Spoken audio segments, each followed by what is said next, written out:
last night was organised, it was targeted, and it was racist. An immigrant family burned out of their home in loyalist East Belfast by a mob of masked men, escorted to the safety of a police Land Rover with what they could carry. Hello, I'm Linton Besser. Welcome to Media Watch. And tonight marks almost a week since riots broke out in Belfast. Masked vigilantes armed with petrol bombs on a rampage, a pogrom targeting the homes of migrants and clashing with police. The anger sparked by this horrific attack last week, what witnesses described as an attempted beheading. The suspect, a 30-year-old Sudanese asylum seeker, now charged with attempted murder. Has he got leave? Get off him, you f***ing rat! Trying to cut his hair off. The constabulary struggling to contain the riots in the face of an ugly cheer squad online. The challenge we face with today's online toxic nature and the inciting of hatred is that manifests itself by people doing things that they would not ordinarily do. And they are incited by people who are faceless. These faceless and their incitements finding great traction on X, formerly Twitter, where they've been free to openly organise the violence, targeting migrant dwellings, urging whites to know the whereabouts of friends, enemies and suppliers, advising the concealment of faces, the leaving behind of phones, and above all else, in posts like this from an account named Censored Goebbels, to keep on fighting. So prevalent and so disturbing, this marshalling of racist civil unrest. Tonight, we're going to take an in-depth look at X, once the internet's town square, now a rabble, and bullhorn wielded by the platform's owner, the richest man in the world, Elon Musk, who, since the 8th of June, when the attack occurred, has posted and reposted at least 37 items, whipping up fear and anger and directing his 240 million followers to blame migrants and people of colour. We are at war. Millions must go. Yes. A Restore Britain government will aim to prosecute officials and politicians who knowingly place dangerous third world savages in our communities. This is the way. If I ever have my head cut off by an African, please start a Reconquista. Fire emoji, same. Reconquista? Yes, a medieval Christian crusade against Islam. Prominent among those whom Elon likes to promote, the white nationalist Tommy Robinson, whom he reinstated to the platform, untroubled by Robinson's long rap sheet, assaulting police, fraud, even stalking, and untroubled too by his one-time association with neo-Nazis. Tommy Robinson, not his real name, has since accumulated 2 million followers with a stream of rage-inducing content, some of which Elon Musk has personally endorsed, including Robinson's call for UK-wide protests over another invader attack. Northern Ireland's Justice Minister accusing Elon Musk of capitalising on human tragedy. When you have people like Elon Musk actually retweeting protests, it just goes to show that they're willing to exploit what was an absolutely tragic and horrific event. Only a week earlier, another riot, this time in Southampton, following the release of body cam vision of an earlier horrific stabbing and a terrible policing error. Mate, been stabbed. You've been stabbed? Whereabouts? Don't think you have, mate. The handcuffing of an 18-year-old white victim, Henry Novak, who subsequently died. The police initially falling for the lies of the Sikh man who'd stabbed him. He falsely told police Mr Novak had racially attacked him. I grabbed my brother, he took my turban off, started grabbing my head. Are you injured? Yeah, I've got swollen eye, little bruise. And again, it was Tommy Robinson on X, blaming anti-white racism among police, urging more rallies. And again, he was endorsed by Elon Musk, who told almost 250 million people who follow him that official police policy requires them to be racist against whites. Such interventions in British affairs by Musk, now a clear pattern, no fewer than 5 in the past 2 years, each fueling ugly anti-foreigner sentiment, including when he addressed a 150,000-strong rally in the centre of London last September, following months of anti-migrant protests across the country. Whether you choose violence or not, violence is coming to you. You either fight back or you die. Musk's continual meddling prompting despair and frustration on Downing Street. Musk, again, has been interfering in our politics in the last few days, trying to whip up division. That is not who we are in Britain. And failed attempts to push back. Get the hell out of our politics and our country. So what is it about Elon Musk's social media platform that's having such an impact in Britain? This documentary from the UK's Sky News set about trying to answer that question.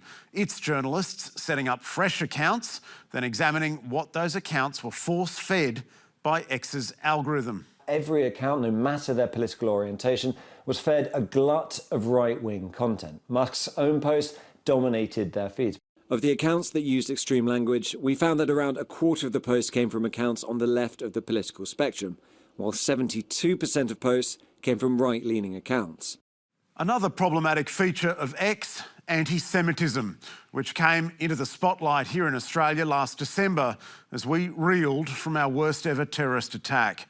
The platform flooded with false claims. The Bondi shooter was a member of the Israeli Defence Force, an agent with Mossad, and part of an Israeli plot. All of it, in fact, unsurprising. X having for years been home to a rising tide of anti-Semitism, as the Royal Commission into the Bondi attack heard.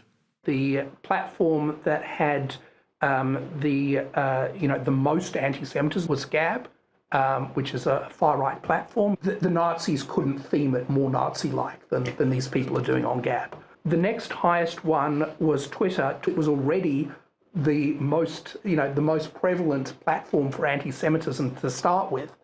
In fact, since Musk's takeover in 2022 and the sacking of much of X's content moderation team, anti-Jewish material has bloomed across Elon Musk's platform in thousands of accounts and in clear violation of X's official policies. During one 7-day period in March, 7 of the most widely shared pro-Nazi posts on X accrued 4.5 million views in total. The platform amplifying Holocaust denial, allegations Jews fund Islamic terrorist networks, and the most ghoulish depictions possible. Those who bend the knee to the Jewish New World Order bend the knee to Satan himself. The prevalence of the material and the fact ads are sold against it, raising repeated questions about Musk's own attitudes and conduct. In November 2023, in response to a tweet that recycled this anti-Semitic conspiracy theory, Jewish communities have been pushing dialectical hatred against whites. Musk responded, "You have said the actual truth," prompting an outcry from major advertisers and even the White House. In 2024, Musk reinstated another white nationalist to his platform, Nick Fuentes, a notorious Holocaust denier who has called for the execution of perfidious Jews. Musk has also openly campaigned for Germany's far-right Alternative for Deutschland, deemed a party of anti-Semites by German Jewish groups, and generated outrage during a Trump 2025 inauguration rally with this. 2 years ago, Elon Musk was asked to defend the anti-Semitism repeatedly identified on his social media platform. These are just a handful of you look at those anti-Semitic and racist tropes and tweets, and as of this morning, they're still on X. And from your own content policy, these posts should have been deleted, so why haven't they been deleted? We delete things if they are illegal. Are they illegal? No, they're not illegal, but they're hateful and they can lead to violence. So, Don, you love censorship, is what you're saying. Moderation is a propaganda word for censorship. This attitude might explain not just the anti-migrant and anti-Jewish material, but also the apparently free rein Musk had given to X and its AI engine, Grok, to publish sexualised content featuring minors.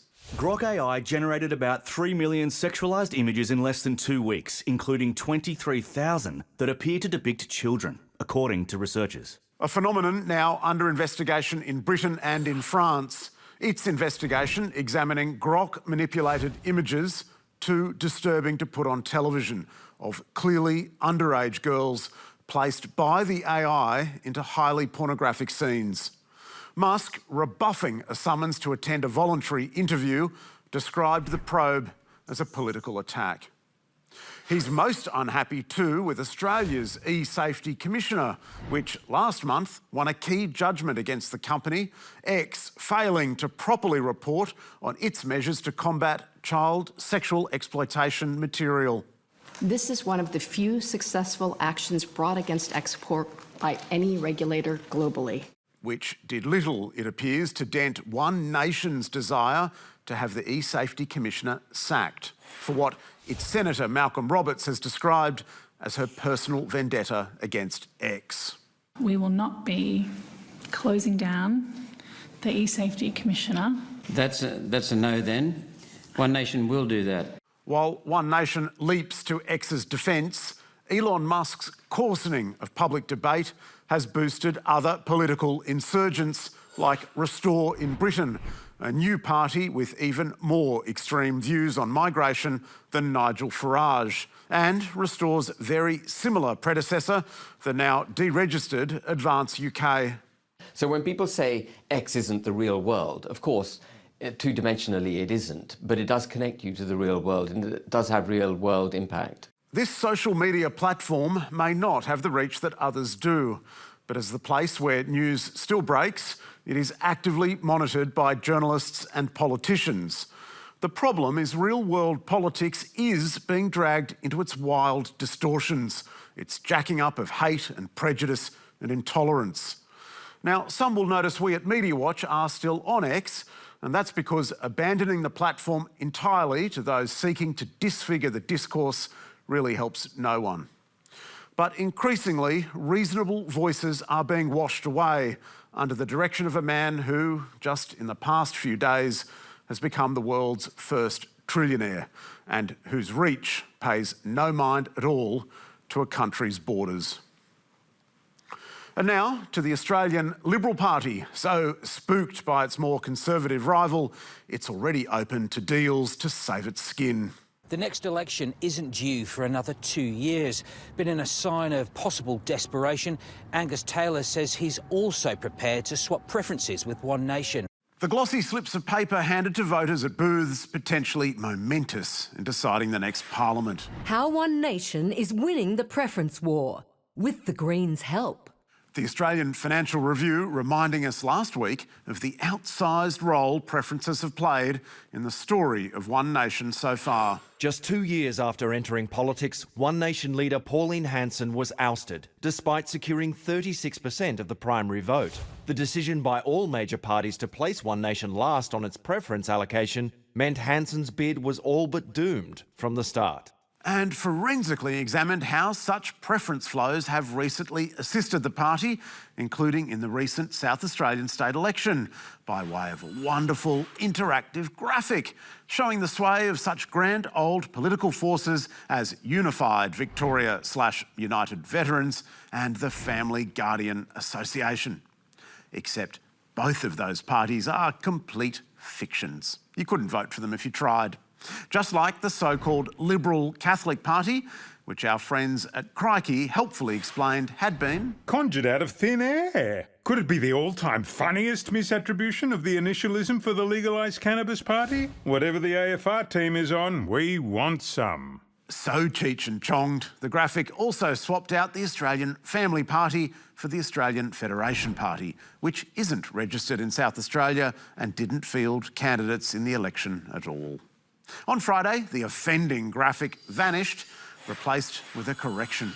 A graphic which previously appeared in this story has been removed. It included the names of non-existent political parties in South Australia. The story has also been updated to note the use of Gemini in data analysis. Aha, the offending stoner Gemini AI.